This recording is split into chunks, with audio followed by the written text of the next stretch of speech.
বর্তমান বাংলাদেশের অন্তর্বর্তীকালীন সরকার কর্তৃক আমাদের পার্শ্ববর্তী দেশ ইন্ডিয়াতে ইলিশ রপ্তানির বিরুদ্ধে আমরা একটি আইনি নোটিশ পাঠিয়েছি। আজকে আমাদের বাণিজ্য মন্ত্রণালয় এবং মৎস্য প্রাণী সম্পদ মন্ত্রণালয়, আমাদের এনবিআর এবং আমদানি রপ্তানিকারকের প্রধান অধিদপ্তরকে এই নোটিশ পাঠানো হয়েছে। তো এখানে আমাদের যে মূল বিষয়টা হলো যে ইলিশ মাছ মূলত একটি সামুদ্রিক মাছ। এটা বাংলাদেশেও পাওয়া যায়, ইন্ডিয়াতেও পাওয়া যায়, মায়ানমারেও পাওয়া যায়।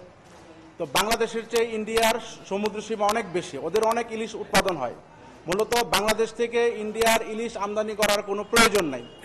কিন্তু এখানে মূল বিষয়টা যেটা হলো যে ইলিশ মাছ যখন আমাদের পদ্মা নদীতে আসে ডিম পাড়ার জন্য, তখন এই ইলিশটা অত্যন্ত সুস্বাদু হয়, যার কারণে ইন্ডিয়া মূলত আমাদের এই পদ্মা নদীর ইলিশ আমদানি করে। এখন আমাদের পদ্মা নদীতে তো আনলিমিটেড ইলিশ নাই, আমাদের পদ্মা নদীতে যে সীমিত পরিমাণ ইলিশ আছে সেটা আমাদের বাংলাদেশের জনগণেরই চাহিদা পূরণে সক্ষম নয়।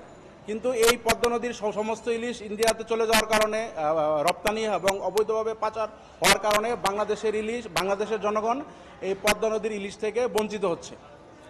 ফলশ্রুতিতে আমরা আইনি নোটিশ পাঠিয়েছি যে বাংলাদেশের যে ইলিশটা পাওয়া যায় সেটা আমাদের দেশের জনগণের জন্য এটা সাফিসিয়েন্ট না, পর্যাপ্ত না। সুতরাং ইন্ডিয়াতে ইলিশ পাঠানো যাবে না। আর ইন্ডিয়াতেও ওদের সমুদ্রের পর্যাপ্ত ইলিশ উৎপাদন হয়, ওদের বাংলাদেশি ইলিশের কোনো প্রয়োজন নেই।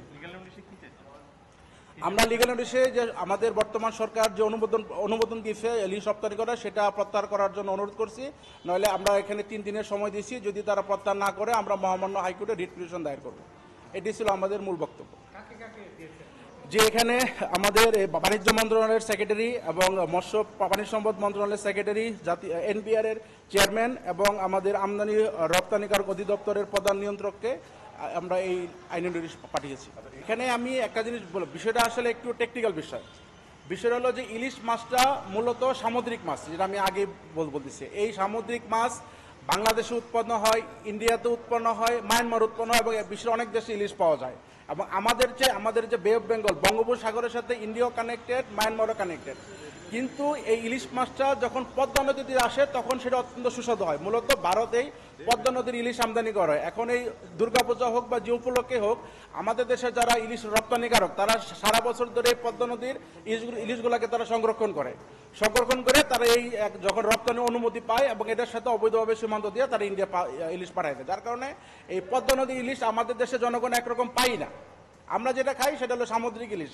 পদ্মা নদীর সব ইলিশ ইন্ডিয়া চলে যাচ্ছে। এখন এই পূজা হলো একটা উপলক্ষ মাত্র, কিন্তু মূল যে বিষয় হলো যে আমাদের দেশের সরকারকে সবসময় আমাদের দেশের জনগণের চাহিদা পূরণ করতে হবে। আমরা অনেক সময় বলে যে ইন্ডিয়া আমাদেরকে পেঁয়াজ দেয়, আলু দেয়, ডিম দেয়, কিন্তু ইন্ডিয়া সবসময় তাদের জনগণের চাহিদা পূরণ করার পর উদ্বৃত্ত বাংলাদেশে রপ্তানি করে। আর আমাদের দেশের সরকার আমাদের দেশের চাহিদা পূরণ না করেই সব পদ্মা নদীর ইলিশ ইন্ডিয়া পাঠিয়ে দিচ্ছে।